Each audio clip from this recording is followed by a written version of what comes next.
Welcome to Vishnu IAS academy.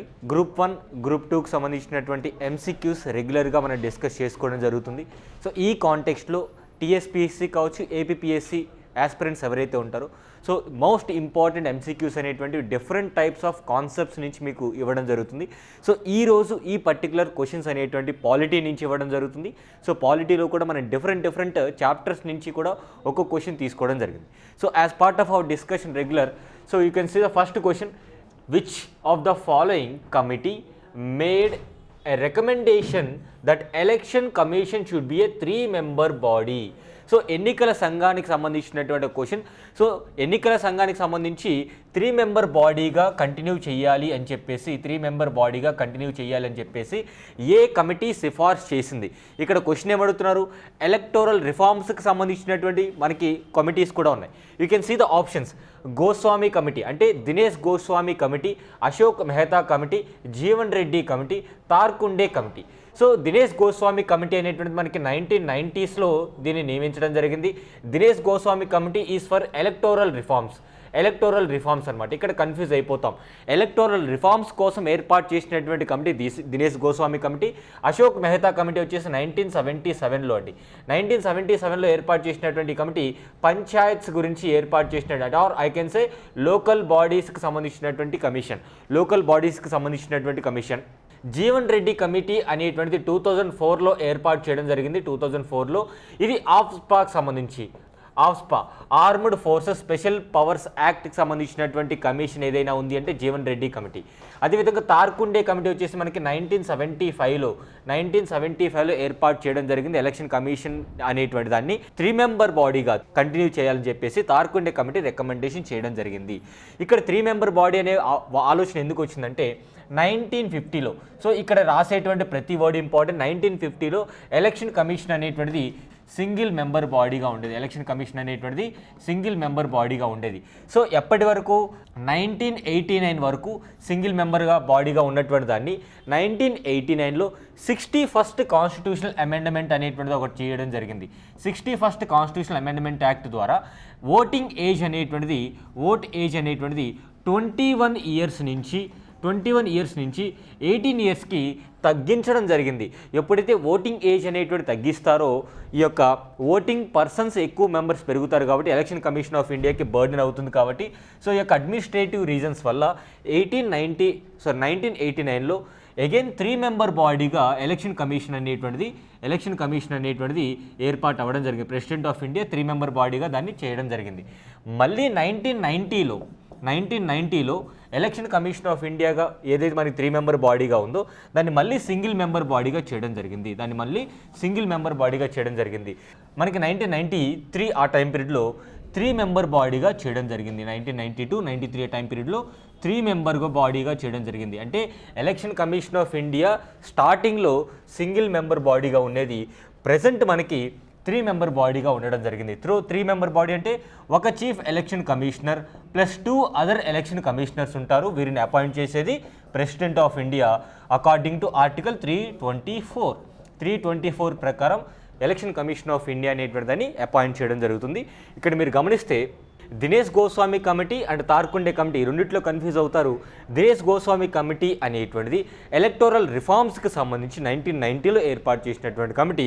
Tarkunde committee వచ్చేసి మనకి election commission of India అనేటువంటిది 3-member బాడీగా ఉండాలి అని రికమెండ్ చేసినటువంటి కమిటీ 1975లో. So this is our first question. Second question వచ్చేసి, which among the following article is specially excluded from the purview of procedure of amendment as prescribed in the article 368? 368లో నిర్దేశించిన విధంగా సవరణ ప్రక్రియ యొక్క పరిధి నుండి ఈ క్రింది కథనాలలో ఏది ప్రత్యేకంగా మినహాయించబడింది? Which of the following article is exempted from amendment of the constitution? అంటే ఆ పర్టికులర్ ఆర్టికల్ అనేటువంటిది ఏవైనా చేంజెస్ చేయాలంటే కాన్స్టిట్యూషన్లో ఉన్నటువంటి ఆర్టికల్ 368కి అమెండ్ చేయక్కర్లేదు.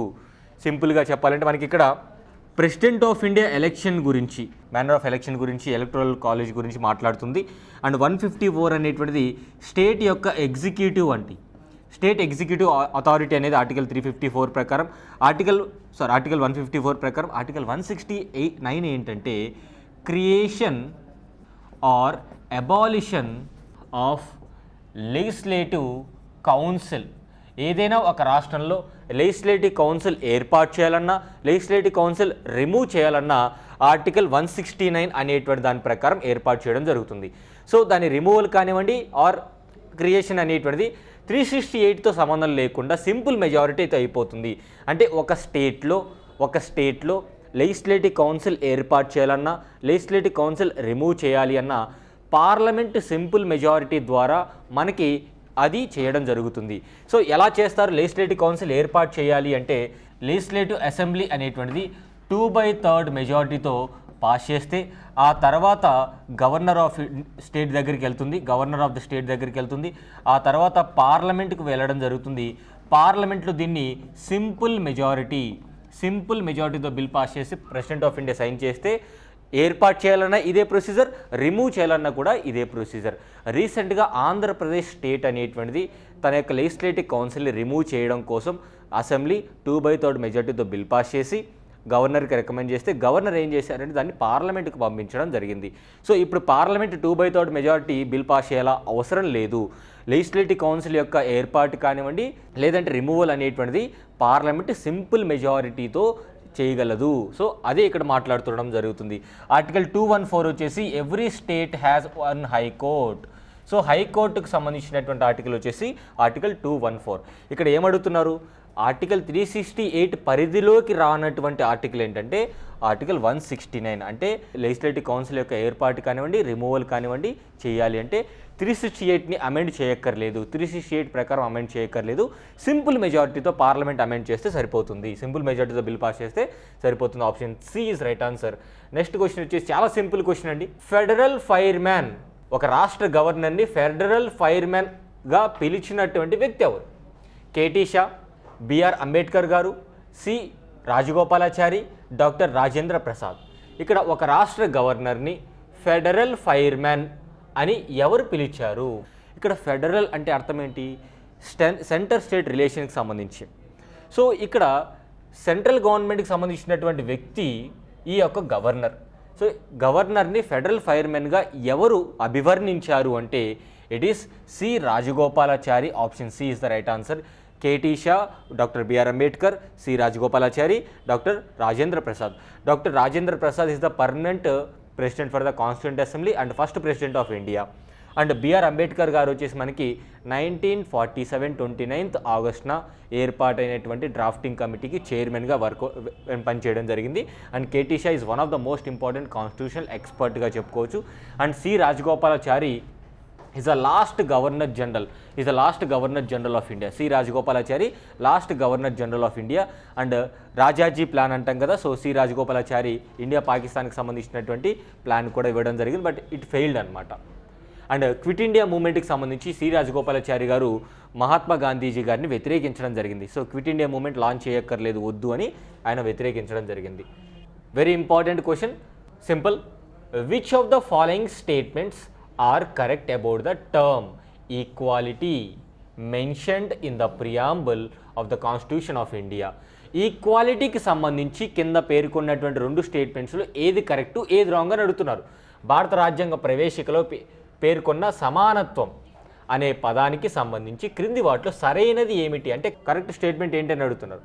ఇక్కడ it refers to absence of any special privileges to any section of the society. సమాజంలో ఏ వర్గానికైనా ప్రత్యేక హక్కులు లేకపోవడాన్ని ఇది సూచిస్తుంది. అంటే అందరూ సమానమే అని చెప్తుంది. ప్రియాంబుల్లో కూడా ఈక్వాలిటీ అంటే ఏంటి? రాజకీయ నాయకులు గ్రేటు, నార్మల్ పీపుల్ గ్రేట్ కాదు, ఇట్లా ఉంటుందా? లేదు. సో అందరూ సమానమే అని చెప్తుంది, ఎవరికి కూడా స్పెషల్ ప్రివిలేజ్ లేదంటుంది. కరెక్ట్ స్టేట్మెంట్ ఇది మనకి. సో స్టేట్మెంట్ 1 అనేటువంటిది correct. And the preamble embraces only civic అంటే అక్కడ అర్థం ఏంటంటే పొలిటికల్.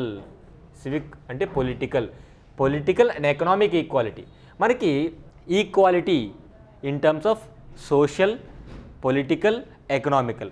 ఇక్కడ సోషల్ అనే వర్డ్ ఇవ్వలేదు. అండ్ ఇంకొకటి ఓన్లీ అనే వర్డ్ ఇచ్చారంటే అది ఎక్స్ట్రీమ్ అనమాట. ఎప్పుడైనా సరే ఓన్లీ అనే వర్డ్స్ ఇస్తున్నారు అంటే కొంచెం జాగ్రత్తగా గమనించాలి.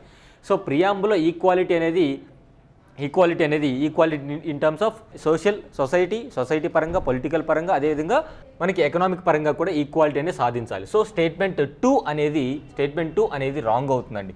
స్టేట్మెంట్ 2 అనేది wrong. So select the correct options అంటే only 1 is the right answer. Statement 1 మాత్రమే కరెక్ట్ అనమాట. You can see here.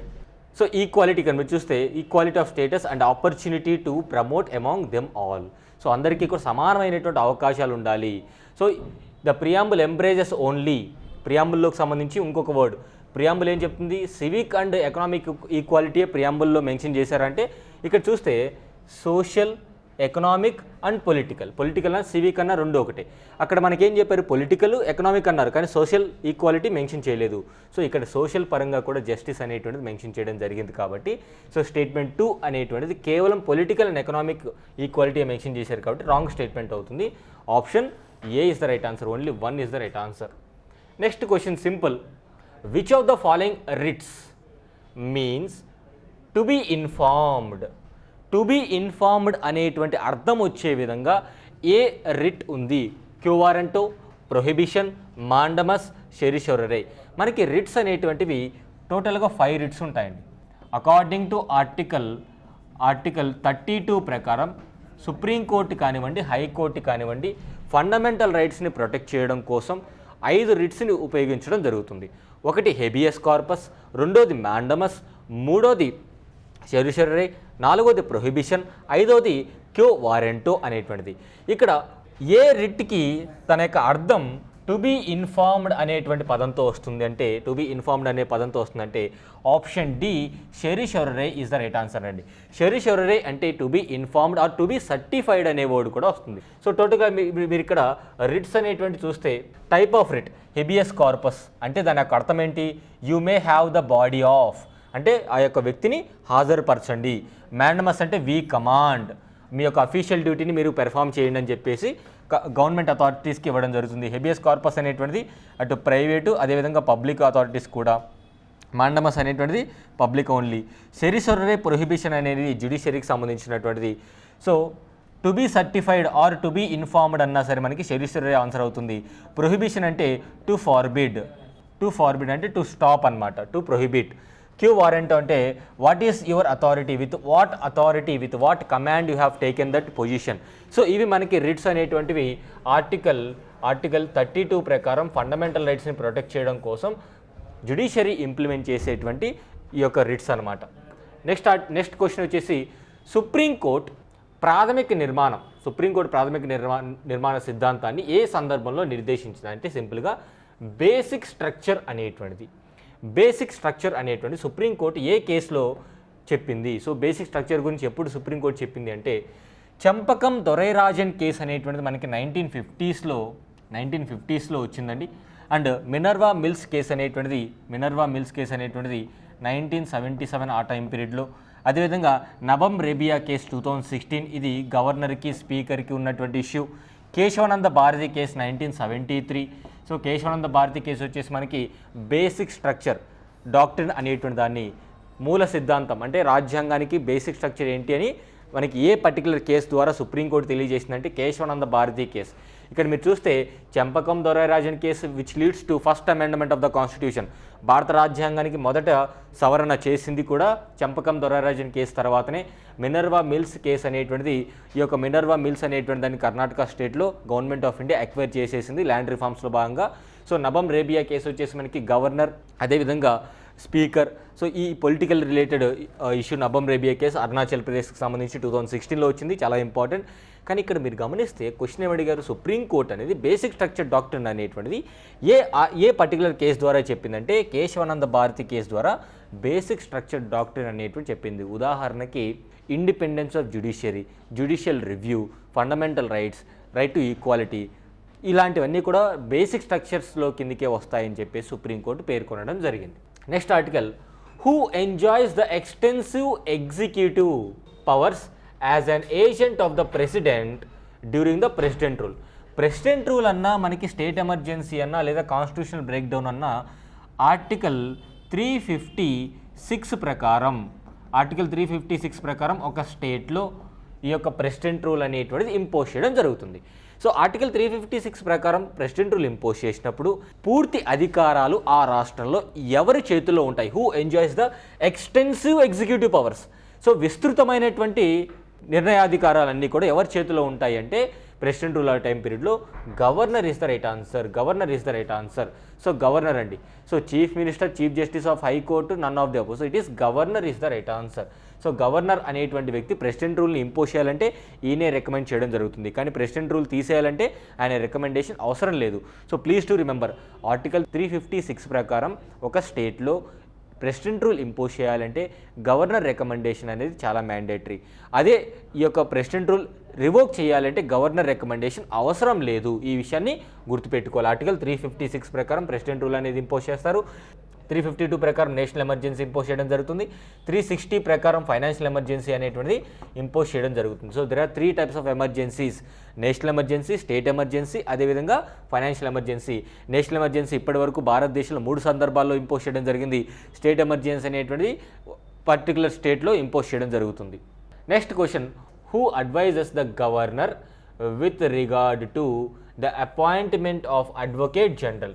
మనకి గవర్నమెంట్ ఆఫ్ ఇండియాకి ఉన్నటువంటి లాయర్ని ఏమంటాం? అటార్నీ జనరల్ అంటాం. అదే స్టేట్ గవర్నమెంట్కి ఉన్నటువంటి ఈ యొక్క వకీల్ని ఆర్ లాయర్ని ఏమంటాం అంటే అడ్వకేట్ జనరల్ అంటాం. స్టేట్లో ఒక అడ్వకేట్ జనరల్ని అపాయింట్ చేయాలంటే గవర్నరే అపాయింట్ చేస్తారు, ఎస్. కానీ ఎవరి అడ్వైజ్ మేరకు గవర్నర్ పలానా వ్యక్తిని అడ్వకేట్ జనరల్గా అపాయింట్ చేస్తారు అంటే స్టేట్ లెజిస్లేటివ్ అసెంబ్లీయా, స్టేట్ లెజిస్లేటివ్ కౌన్సిలా, చీఫ్ మినిస్టరా, లేదా అటార్నీ జనరల్ ఆఫ్ ఇండియానా? And attorney general of India is constitute by the first law officer of the country. గతంలో గ్రూప్ 2 ప్రిలిమ్స్లో అడిగినటువంటి క్వశ్చన్ అండి. First law officer of the country it is advocate general, attorney general. So chief minister recommendations ప్రకారం advocate జనరల్ని governor of the state appoint చేయడం జరుగుతుంది. Option C is the right answer. Option C is the right answer, which is very very important. So advocate జనరల్ని ఎవరు appoint చేస్తారంటే governor appoint చేస్తారు. కానీ ఎవరి యొక్క సిఫార్సు మేరకు అంటే చీఫ్ మినిస్టర్ యొక్క రికమెండేషన్ ప్రకారం ఒక వ్యక్తిని అడ్వకేట్ జనరల్గా అపాయింట్ చేయడం జరుగుతుంది. ఆంధ్రప్రదేశ్ స్టేట్ అడ్వకేట్ జనరల్ ఎవరో కమెంట్ బాక్స్లో కమెంట్ చేయండి. అదేవిధంగా తెలంగాణ స్టేట్ అడ్వకేట్ జనరల్ ఎవరో కమెంట్ బాక్స్లో కమెంట్ చేయండి. And attorney general of India, present attorney general of India ఎవరో కమెంట్ బాక్స్లో కమెంట్ చేయండి ఫ్రెండ్స్.